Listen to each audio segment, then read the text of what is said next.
Hey, college football fans, Jordan Reid here once again for another edition of my Reading Between the Lines series, where I talk about some of the things that caught my eye over the college football landscape.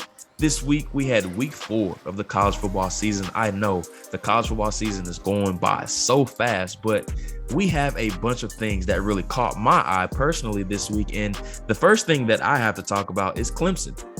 There was so many things that went wrong for Clemson this weekend, and they had a demoralizing loss to NC State in double overtime, 27-21. But everybody is pointing the fingers to the offense. What is wrong with the offense? The defense played really well in the first 2 games, but after that, they just weren't able to hold up. And the deficiencies and the struggles of this offense have really caught up to them to where the defense just couldn't hold on any longer. And from 2018 through last season, Clemson had 0 games with fewer than 300 yards of offense.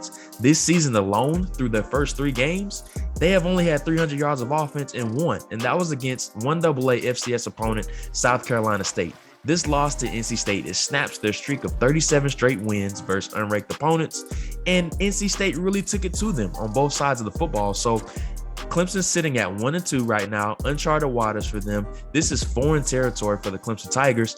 No 2-loss team has ever entered the college football playoff or made it at all. So this is foreign territory for Clemson, and there's a lot of struggles right now. Everybody's pointing the finger at the offense. DJ Uiagalelei started 2 games in place of Trevor Lawrence last year, and he showed a lot of promise. But there's clearly something wrong with the Clemson Tigers right now, and there's plenty of blame to go around. But staying on the subject of the quarterbacks, how about the 2022 quarterback class and just the struggles that is happening right now? Spencer Rattler, Sam Howell, Carson Strong were pretty much the big 3 guys that got a lot of hype. Malik Willis can be thrown into that conversation too. Rattler and Howell really haven't got off to the start that a lot of people were accustomed or really predicting. Everybody thought Rattler was going to take the next step or unlock the next stage of his development, and he really hasn't played well for the most part. And he hasn't really been bad in certain spots, but he hasn't been that exponentially great type of quarterback that we have seen in those Lincoln Riley offenses like Kyler Murray, Baker Mayfield, and even Jalen Hurts to an extent when he improved as a passer. But Spencer Rattler, he's been wildly inconsistent. We saw the first game against Tulane of where he was up and down, and then against West Virginia, he pretty much was steady Eddie. He didn't really stand out a whole bunch. But the 2022 class overall is struggling. We saw Sam Howell suffer the loss to Georgia Tech on Saturday too. So there's a lot of question marks about this class overall. Matt Corral is really the one person keeping the ship afloat right now. Malik Willis had an up and down game against Syracuse in the dome there, but there's a lot of question marks with this class overall. But Matt Corral has a huge opportunity going down to Tuscaloosa with the showdown against Alabama. But staying in the SEC, and my last point that I want to go over is Arkansas. How about the emergence of that program? Head coach Sam Pittman was not the sexy hire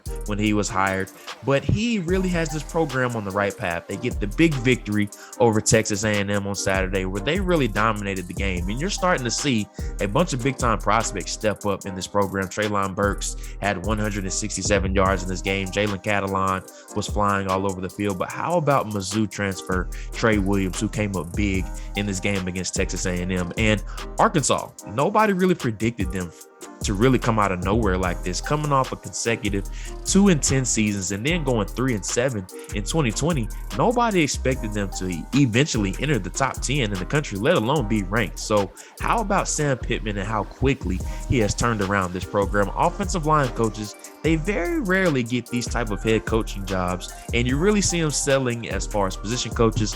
Everybody thought that was going to happen with Sam Pittman when he was at Georgia. Once again, wasn't the sexy hire, but he has proven to be the leader that the Arkansas Razorbacks needed. So Sam Pittman, kudos to him. He really has this program rolling. Thank you guys for tuning into this week's edition of Reading Between the Lines. Be sure to like and subscribe to the Draft Network on YouTube and stay tuned for more content throughout the college football season.